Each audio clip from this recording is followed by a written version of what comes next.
I remember exactly where I was when I first met her. My partner in crime, confidant and great teacher. I'd heard she'd been tied to a burger van just off the A3 and needed a home. The first thing I thought when I heard that was, "Are you sure she wants rescuing from a burger van?" writes John Garstang. Winnie is a rottweiler, staffy mix with a smile as wide as the Thames and a curly roddy tail that rotates like a propeller.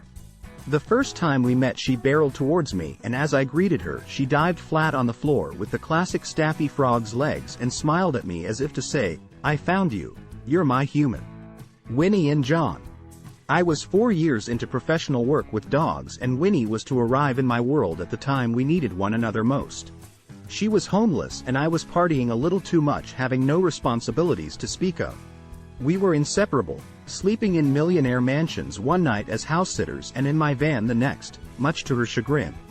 I was just delving into the animal behavior world, and having Winnie taught me so much about my levels of patience and empathy as well as body language and triggers in other dogs as my skill as a trainer developed. We had a genius way of attracting new clients.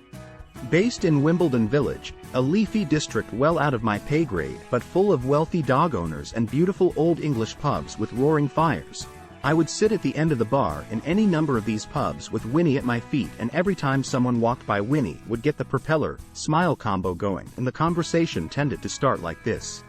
"Wow, what a gorgeous dog. I wish my dog was as well behaved as this." As if by magic I would explain my business and produce a business card. On a good night, I could reel in 5 or more clients, thanks to my girl's charisma and love of people. Over the next year as my business grew, I was given a chance to work as a trainer and advisor in a dog shelter in Zambia in southern Africa. The shelter was hugely oversubscribed and had no plan to get out of the situation. They really needed my help, as up to that point no dog trainers had ever been to the shelter in the capital Lusaka. I thought about Winnie and the chance I'd been given by her to learn and grow, so, with her in mind, I left for Zambia for 4 months, leaving Winnie with family and friends.